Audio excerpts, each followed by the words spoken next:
11월 27일 성경 읽기 시간입니다. 우리 오늘은 로마서 5장에서 8장에 있는 말씀을 읽겠습니다. 5장.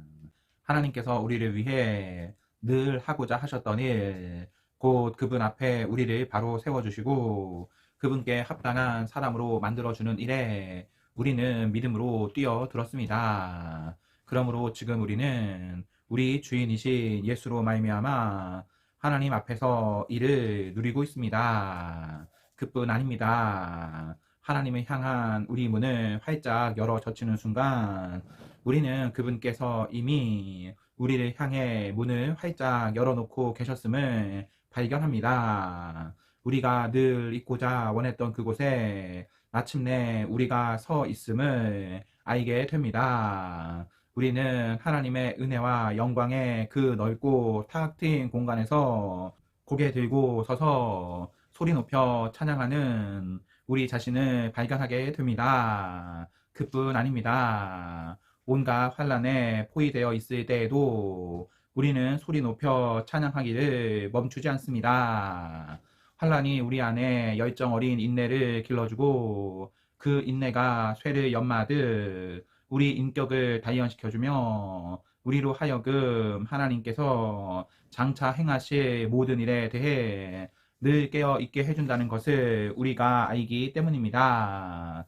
이 같은 희망 속에 늘 깨어 있을 때 우리는 결코 실망하는 법이 없습니다. 오히려 정반대입니다. 우리가 하나님께서 성령을 통해 우리 삶 속에 아낌없이 쏟아붓고 계신 그 모든 것을 다 담아내기에는 아무리 많은 그릇으로도 부족합니다. 그리스도께서 더 없이 알맞은 때에 오셔서 이런 일을 이루십니다. 그분은 우리가 다 준비되기까지 기다리지 않으셨고 지금도 그러하십니다. 우리가 너무 약하고 반항적이어서 전혀 준비되어 있지 않았던 그때에 그분은 자기 자신을 이 희생적 죽음에 내어 주셨습니다. 설령 우리가 그렇게 약하지 않았다 하더라도 우리는 여전히 갈팡질팡 했을 것입니다. 우리는 목숨을 바칠 만한 가치가 있다고 여기는 사람을 위해 대신 죽는 것은 이해할 수 있습니다. 또 선하고 고귀한 사람을 보면 우리 안에 그를 위해 기꺼이 희생하고자 하는 마음이 일어난다는 사실도 알고 있습니다. 그러나 하나님은 우리가 그분께 아무 쓸모가 없을 때에 당신의 아들을 희생적 죽음에 내어주심으로 그렇게 우리를 위해 당신의 사랑을 아낌없이 내놓으셨습니다. 이 희생적 죽음, 이 완성된 희생 제사를 통해 우리는 하나님 앞에 바로 세워졌습니다. 그러므로 이제는 더 이상 하나님과 사이가 멀어질 일은 없습니다. 생각해 보십시오. 우리가 최악이었을 때에도 그분 아들의 희생적 죽음을 통해 우리와 하나님 사이가 친밀하게 되었습니다. 그렇다면 우리가 최선인 지금 그분의 부활 생명이 우리 삶을 얼마나 드넓고 깊게 하겠습니까?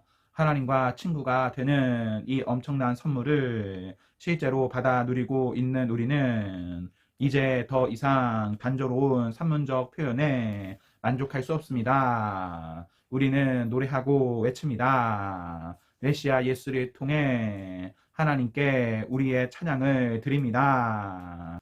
여러분은 아담이 어떻게 우리를 죄와 죽음이라는 딜레마에 처하게 만들었는지 들어서 알고 있을 것입니다. 죄와 죽음으로부터 자유로운 사람은 아무도 없습니다. 죄는 만물과 하나님과의 관계, 또 모든 사람과 하나님과의 관계에 해를 끼쳐왔지만 하나님께서 모세를 통해 자세히 상수해 주시기까지는 그 해가 어느 정도인지 분명치 않습니다. 그처럼 죽음, 곧 우리와 하나님 사이를 갈라놓는 그 거대한 심연은 아담으로부터 모세에 이르는 시간에도 위세를 떨쳤습니다. 하나님이 주신 특정 명령에 불순종했던 아담과 같은 죄를 짓지 않는 이들도 모두 이러한 생명의 끊어짐, 곧 하나님과의 분리를 경험해야만 했습니다. 그러나 우리를 이런 지경에 빠뜨린 아담은 또한 우리를 거기서 구원해 주실 분을 앞서 가리키는 존재이기도 합니다. 그러나 우리를 구출하는 이 선물은 죽음을 초래하는 그 죄와 비교가 되지 않습니다. 생각해 보십시오. 한 사람의 죄가 수많은 사람들을 하나님과의 분리라는 그 죽음의 심연에 밀어 넣었다고 할 때, 한 사람 예수 그리스도를 통해 쏟아 부어지는 이 하나님의 선물은 우리에게 어떤 것을 가져다 줄까요? 죽음을 초래하는 그 죄와 넘치는 생명을 가져오는 이 선물은 서로 비교할 수 없습니다. 그 죄에 대한 편결로는 죽음의 선고가 내려졌지만 뒤따른 다른 많은 죄들에 대한 편결로는 경이로운 생명 선고가 내려졌습니다. 한 사람의 잘못을 통해 죽음이 위세를 떨쳤다면 이제 한 사람 예수 그리스도께서 마련해 주신 이 어마어마한 생명의 선물, 이 모든 것을 바로 세우는 장대한 일을 두 팔 벌려 받아들이는 이들 안에서 이 생명이 이루어내 가슴 벅찬 회복, 우리를 다스리는 생명이 어떤 것일지 여러분은 상상할 수 있겠습니까? 한마디로 말하면 이렇습니다. 한 사람이 잘못을 범해 우리 모두가 죄와 죽음이라는 공경에 처하게 된 것처럼 또 다른 한 사람이 올바른 일을 함으로써 우리 모두가 거기서 벗어날 수 있게 되었습니다. 사실 우리는 단순히 공경에서 건져진 것 이상입니다. 그분은 우리를 생명 속으로 이끌어 들이셨습니다. 한 사람이 하나님께 아니오 라고 말함으로써 많은 사람이 잘못되었고, 한 사람이 하나님께 예 라고 말함으로써 많은 사람이 바르게 되었습니다. 일시적인 율법이 죄와 맞서 할 수 있었던 것이라고는 더 많은 율법 위반자들을 만들어내는 것이 전부였습니다. 그러나 죄는 우리가 은혜라고 부르는 그 전투적 용서에서는 도저히 맞수가 되지 못합니다. 죄와 은혜가 맞설 때 이기는 쪽은 언제나 은혜입니다. 죄가 할 수 있는 일이라고는 죽음으로 우리를 위협하는 것이 전부인데 이제 그 일도 끝났습니다. 하나님께서 메시아를 통해 모든 것을 다시 바로 세우고 계시기에 은혜는 우리를 생명의 삶 속으로 이끌어 드립니다. 끝없는 삶, 다함 없는 세상 속으로 말입니다. 6장. 그렇다면 이제 우리는 어떻게 할까요?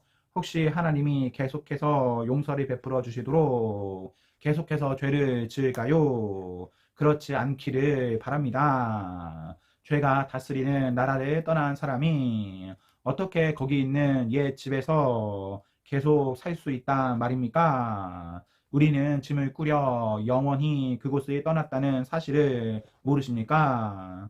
우리가 세례 받을 때 일어난 일이 바로 이것입니다. 물 아래로 들어갔을 때 우리는 죄라는 옛 나라를 뒤에 남겨두고 떠난 것입니다. 그 물에서 올라올 때 우리는 은혜라는 새 나라에 들어간 것입니다. 새로운 땅에서의 새로운 삶 속으로 말입니다.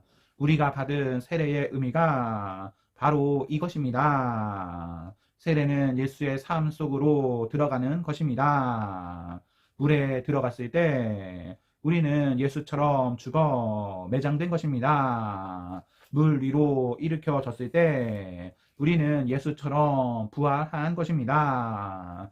우리 한 사람 한 사람을 우리 아버지 하나님이 일으켜 세우셔서 빛이 가득한 세상에 들어가게 해주셨고 그래서 지금 우리는 은혜가 다스리는 그 새 나라에서 길을 찾아 살게 되었습니다. 너무도 분명하지 않습니까? 우리 옛 삶은 그리스도와 함께 십자가에 못 박혔습니다. 죄의 삶, 그 비참한 삶의 종지부를 찍은 것입니다.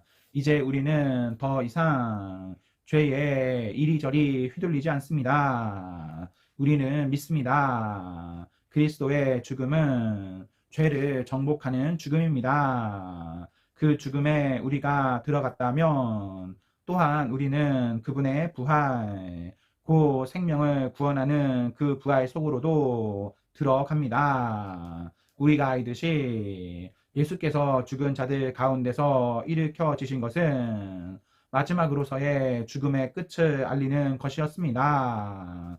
이제 죽음은 끝이 아닙니다. 예수께서 죽으셨을 때 그분은 자신과 더불어 죄를 끌어내리셨고 다시 살아나셨을 때 그분은 하나님을 우리에게 내려오시게 하셨습니다. 그러니 이제부터는 이렇게 여기십시오. 이제 죄는 여러분이 알아듣지도 못하는 사어로 말할 뿐입니다. 그러나 하나님은 여러분에게 모국어로 말씀하시며 여러분은 그 말씀을 한마디도 놓치지 않습니다. 여러분은 이제 죄에 대해서는 죽었고 하나님께 대해서는 살았습니다. 예수께서 그렇게 만드셨습니다. 다시 말합니다. 이제 여러분은 삶의 길을 정할 때 죄에게는 단 한 표의 권한도 허용하지 말아야 합니다. 죄는 거들떠 보지도 마십시오. 그런 예 방식의 삶이라면 잔 심부름도 거절하십시오.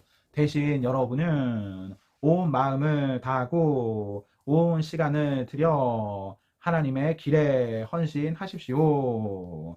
여러분은 죽은 자들 가운데서 일으켜진 사람임을 기억하십시오. 이제 여러분은 죄가 시키는 대로 살 수 없습니다. 여러분은 더 이상 그 옛 폭군의 지배 아래 있지 않기 때문입니다. 이제 여러분은 하나님의 자유 가운데 살고 있습니다. 그런데 그 옛 폭군에게서 벗어났다고 해서 우리가 옛날처럼 마음대로 살아도 좋다는 뜻입니까?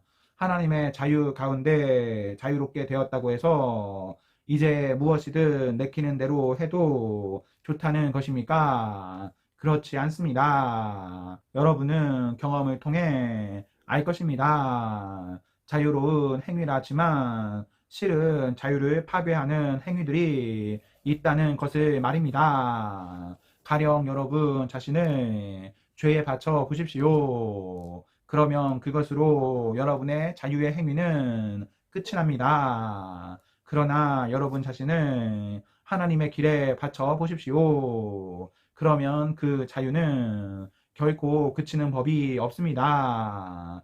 여러분은 평생을 죄가 시키는 대로 살아왔습니다. 그러나 감사하게도 이제 여러분은 새로운 주인의 말을 듣기 시작했으며 그분의 명령은 여러분을 그분의 자유 가운데 가슴 펴고 사는 자유인으로 만들어 줍니다. 내가 이처럼 자유를 들어 말하는 것은 쉽게 우리 머릿속에 그림이 그려지기 때문입니다.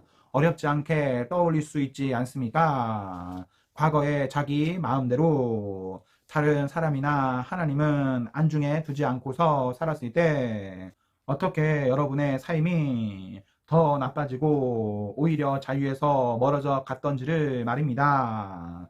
그러나 이제 하나님의 자유 가운데 사는 여러분의 삶, 거룩함으로 치유받고 드넓어진 여러분의 삶은 얼마나 다릅니까? 과거에 하나님을 무시하며 제 멋대로 살았을 때 여러분은 무엇이 바른 생각인지 무엇이 바른 행동인지는 전혀 신경 쓰지 않고 살았습니다. 그러나 과연 그런 삶을 자유로운 삶이라고 할 수 있습니까? 그런 삶에서 여러분이 얻은 것은 대체 무엇이었나요?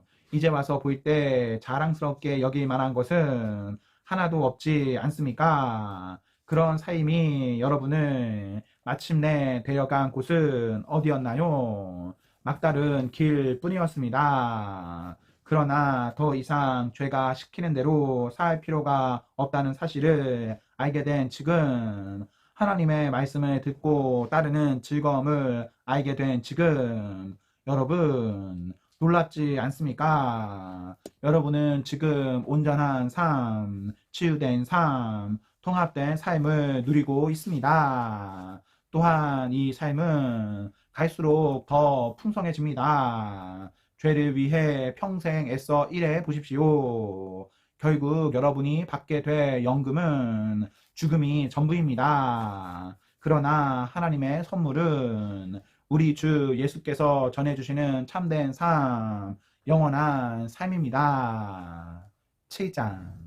친구 여러분, 여러분은 내가 하는 말을 이해하는데 어려움이 없을 것입니다. 여러분은 율법에 대해서라면 박식한 전문가들이기 때문입니다. 여러분이 잘 알듯이 율법의 적용과 효력은 살아있는 사람들에게만 해당됩니다. 가령 아내는 남편이 살아있는 동안에는 법적으로 남편에게 묶여 있지만 남편이 죽으면 자유로워집니다. 만일 남편이 살아있는데도 다른 남자와 산다면 이는 명백한 간음입니다. 하지만 남편이 죽는다면 그녀는 아무 양심에 거리낌 없이 자유롭게 다른 남자와 결혼할 수 있고 누구도 의의를 제기할 수 없습니다. 친구 여러분, 여러분에게 일어난 일이 바로 이와 같습니다. 그리스도께서 죽으셨을 때 그분은 법에 얽매이는 삶 전체를 자신과 더불어 끌어내리시고 그것을 무덤으로 가져가셨습니다. 여러분으로 하여금 부활 생명과 자유롭게 결혼할 수 있도록, 그래서 하나님을 향한 믿음을 자녀로 낳을 수 있도록 하셨습니다. 우리가 옛 방식대로, 다시 말해 우리 마음대로 살았을 때는 옛 율법 조문에 포위당한 채 죄의 거의 속수무책이었습니다. 그럴수록 우리는 더욱더 반항적이 되어 갔습니다. 그런 삶에서 우리가 내놓은 것이라고는 유산과 사상이 전부였습니다. 그러나 더 이상 죄라는 포괄적인 배우자에게 묶여있지 않고 그 모든 포악한 규정들과 계약 조항들로부터 자유로워진 우리는 하나님의 자유 가운데 자유롭게 새로운 삶을 살 수 있게 되었습니다. 아마 이런 질문이 나올 수 있습니다. 율법 조문이 그렇게 나쁜 것이라면 죄와 다를 바 없다는 것이군요. 아닙니다. 분명 그렇지 않습니다. 율법 조문에는 나름의 정당한 기능이 있습니다. 만약 옳고 그름에 대해 안내해주는 분명한 지침이 없었다면 도덕적 행위는 대부분 어림짐작에 따른 일이 되고 말았을 것입니다. 탐내지 말라는 딱 부러지는 명령이 없었다면 아마도 나는 탐욕을 마치 덕인 양 꾸며댔을 것입니다. 그러다가 결국 내 삶을 파멸시키고 말았을 것입니다. 여러분, 기억 못하십니까? 나는 너무도 잘 기억합니다. 율법 조문은 처음 시작할 때는 대단히 멋진 것이었습니다. 그러나 그 다음 어떻게 되었던가요? 그 명령을 죄가 왜곡하여 유혹이 되게 만들었고, 그래서 결국 금지된 열매라는 것이 만들어졌습니다. 율법 조문이 나를 안내해 주는 것이 아니라 도리어 나를 유혹하는 일에 사용되어 버린 것입니다. 율법 조문이라는 장신구가 붙어 있지 않았을 때는 죄가 그저 따분하고 생기 없어 보였을 뿐 나는 그것에 별 관심을 기울이지 않았습니다. 그러나 죄가 율법 조문을 가져다가 장신구로 삼고 자신을 꾸미자 나는 그것에 속아 넘어가고 말았습니다. 나를 생명으로 안내해야 할 그 명령이 도리어 나를 넘어뜨리는 일, 나를 곤두박질 치게 하는 일에 사용되어 버린 것입니다. 이런 식으로 죄는 생기가 넘치게 되었으나 나는 완전히 생기를 잃고 말았습니다. 그러나 율법 조문 자체는 하나님께서 상식으로 여기시는 것으로서 각 명령은 모두 건전하고 거룩한 권고입니다. 나는 여러분의 다음 질문이 무엇인지도 알고 있습니다. 율법은 좋은 것이라고 하면서 왜 우리가 그 좋은 것을 의지해서는 안 된다는 것인가요? 선도 악처럼 위험하단 말입니까?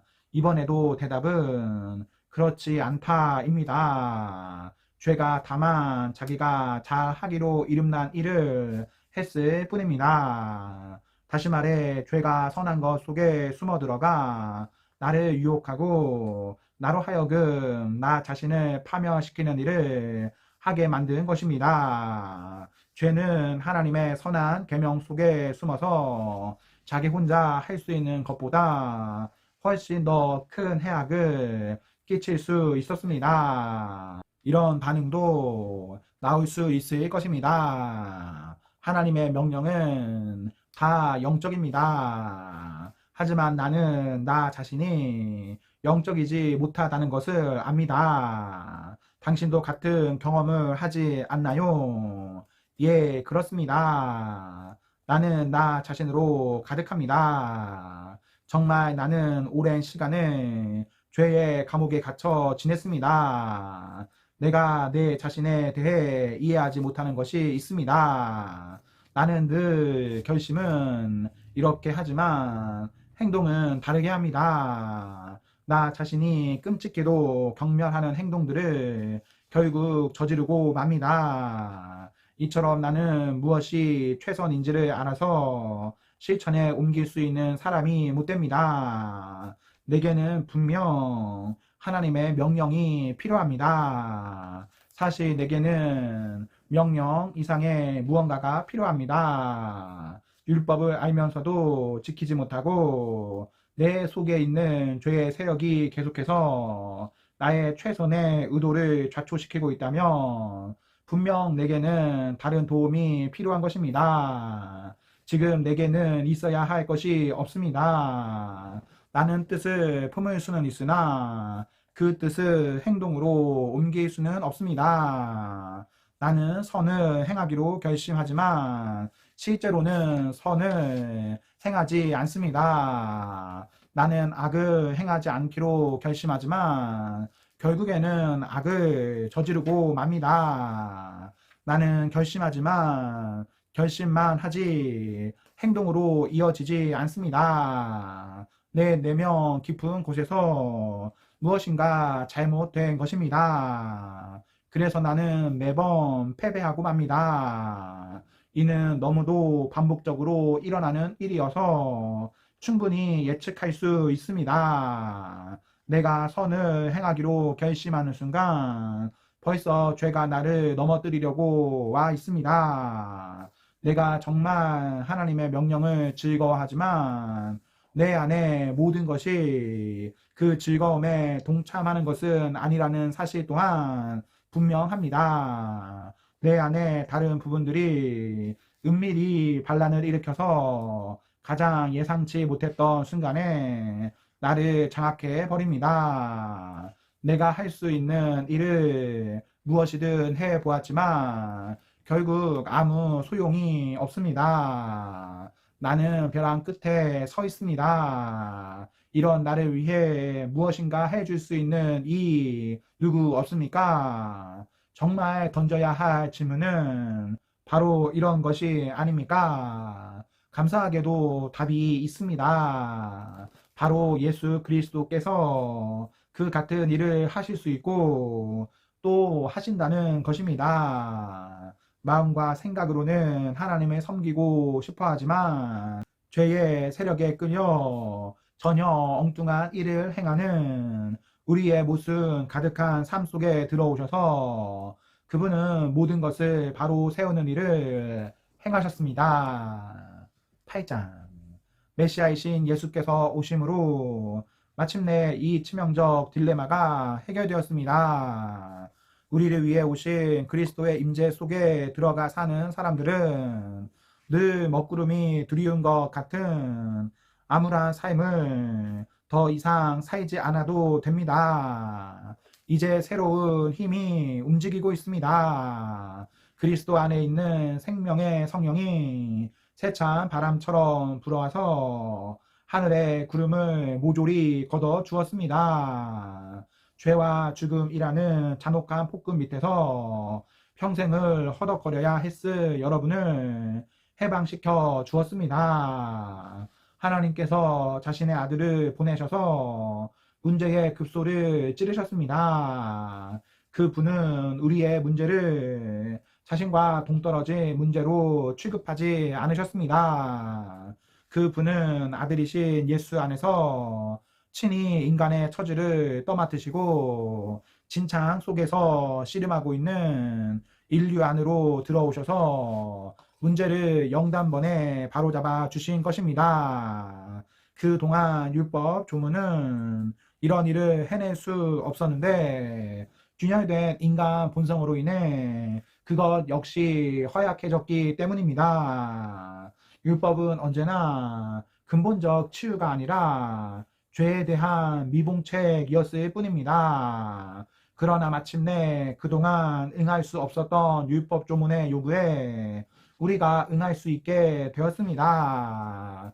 이는 우리가 한층 더 노력해서가 아니라 오직 성령께서 우리 안에서 행하고 계신 일을 우리가 받아들임으로써 그렇게 된 것입니다. 자기 힘으로 할 수 있다고 여기는 사람들은 늘 자신의 도덕적 힘을 재보는 일에만 몰두할 뿐 정작 실제 삶에서 그 힘을 발휘하여 일하지는 못합니다. 반면에 자기 안에 일하고 계신 하나님의 활동을 신뢰하는 사람들은 자기 안에 하나님의 성령이 살아 숨쉬고 계신 하나님이 계시다는 사실을 발견하게 됩니다. 자기 자아에 사로잡힌 사람들은 결국 막다른 길에 이를 뿐입니다. 그러나 하나님께 주목하는 사람들은 탁 트이고 드넓은 자유로운 삶 속으로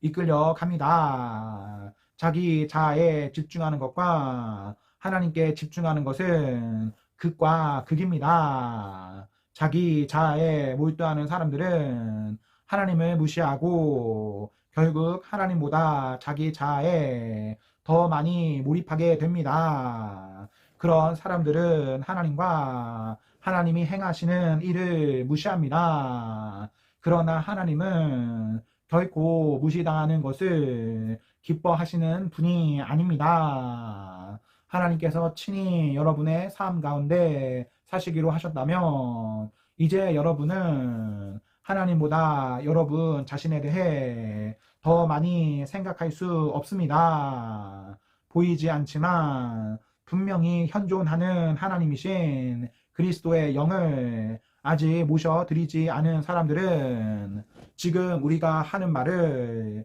이해하지 못할 것입니다. 그러나 그분을 모셔드린 여러분, 그분이 안에 사시는 여러분은 비록 지금도 죄로 인한 한계들을 경험하지만 하나님의 생명으로 사는 삶을 경험하고 있습니다.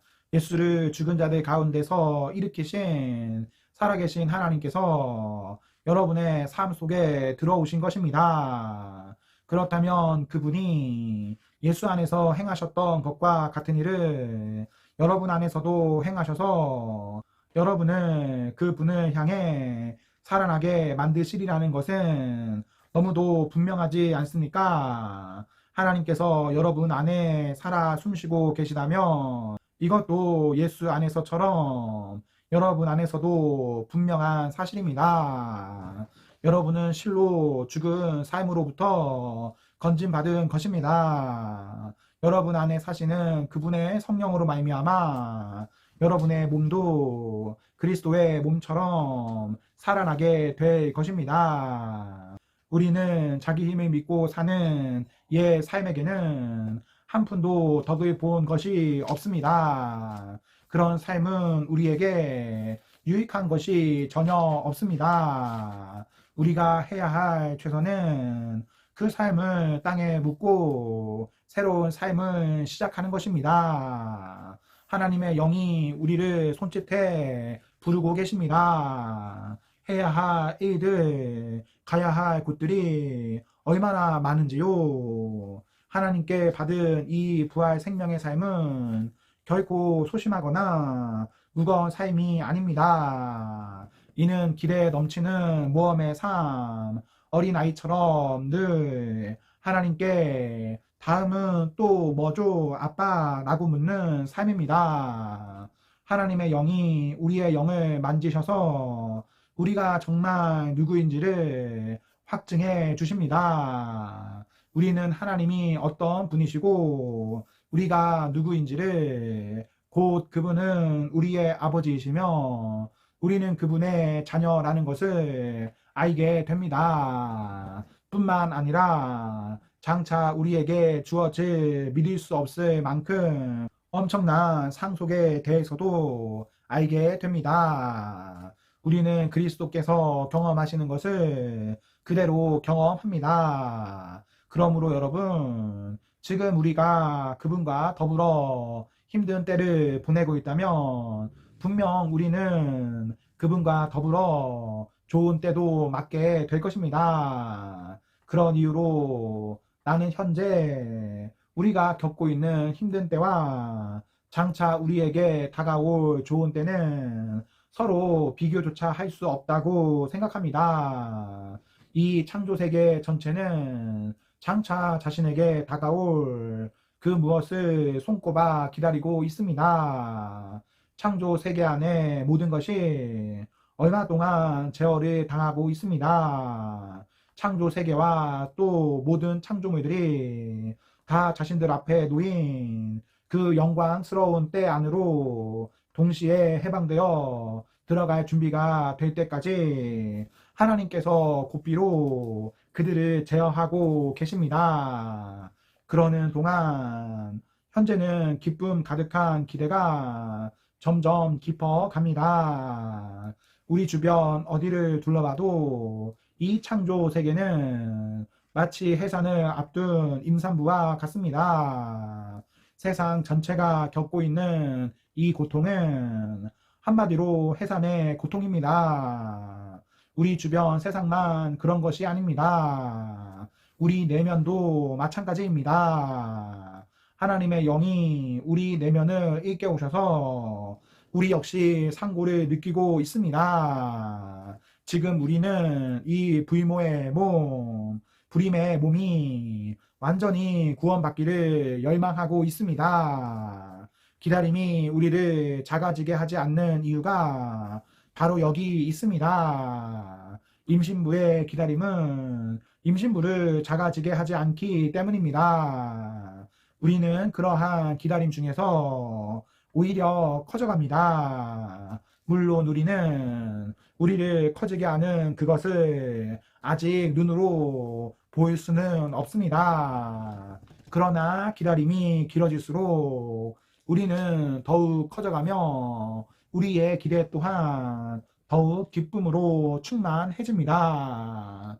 기다리다 지치는 순간에 하나님의 영이 바로 우리 곁에서 우리를 도우십니다. 어떻게 또 무엇을 기도해야 할지 몰라도 괜찮습니다. 그분이 우리 안에서 우리를 위해 우리의 기도를 하십니다. 할 말을 잃어버린 우리의 탄식, 우리의 아픈 신음소리를 기도로 만들어 주시기 때문입니다. 그분은 우리 자신보다 우리를 훨씬 더 잘 아시고 임신부와 같은 우리 상태를 아셔서 늘 우리를 하나님 앞에 머무르게 하십니다. 그래서 우리는 하나님을 사랑하는 우리 삶 속에 일어나는 모든 일이 결국에는 선한 것을 이루는 데 쓰인다는 확신을 갖고 살 수 있습니다. 하나님은 처음부터 자신이 하실 일을 분명히 아셨습니다. 처음부터 하나님은 그분을 사랑하는 사람들의 삶을 그분 아들의 삶을 본떠 빚으시려고 결정해 두셨습니다. 그분의 아들은 그분께서 회복시키신 인류의 맨 앞줄에 서 계십니다.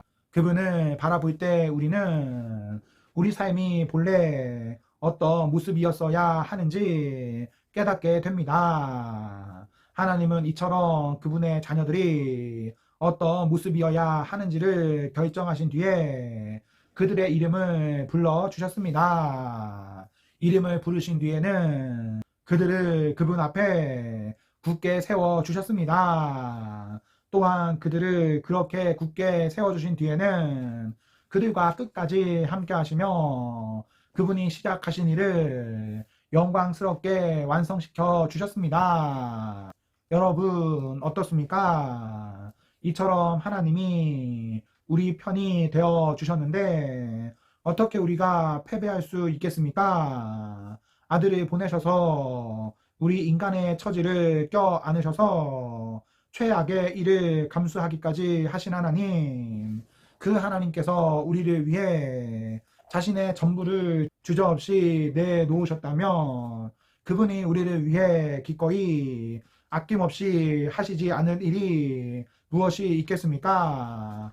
누가 감히 하나님께서 택하신 이들을 들먹이며 그분께 시비를 걸 수 있겠습니까? 누가 감히 그들에게 손가락질 할 수 있겠습니까? 우리를 위해 죽으신 분, 우리를 위해 다시 살아나신 분께서 지금 이 순간에도 하나님 앞에서 우리를 변호하고 계십니다. 그 무엇이 우리와 우리를 향하신 하나님의 사랑을 갈라놓을 수 있겠습니까? 절대 있을 수 없습니다. 고생도 난관도 증오도 배고픔도 노숙도 위협도 협박도 심지어 성경에 나오는 최악의 죄들도 마찬가지입니다. 당신을 증오하는 자들은 눈 하나 깜빡 않고 우리를 죽입니다. 그들의 손쉬운 표적인 우리는 하나씩 하나씩 처치됩니다. 그 무엇도 우리를 동요시키지 못합니다. 예수께서 우리를 사랑하시기 때문입니다. 나는 절대적으로 확신합니다. 그 무엇도 산 것이든 죽은 것이든 천사적인 것이든 악마적인 것이든 현재 것이든 장래 것이든 높은 것이든 낮은 것이든 생각할 수 있는 것이든 생각할 수 없는 것이든 절대적으로 그 무엇도 우리를 하나님의 사랑에서 떼어 놓을 수 없습니다. 우리 주 예수께서 우리를 꼭 품어 안고 계시기 때문입니다. 아멘. 네, 오늘 말씀을 모두 읽었습니다. 우리 오늘 하루도 하나님과 사랑 앞에서 행복하십시오. 성령 충만하십시오. 안녕.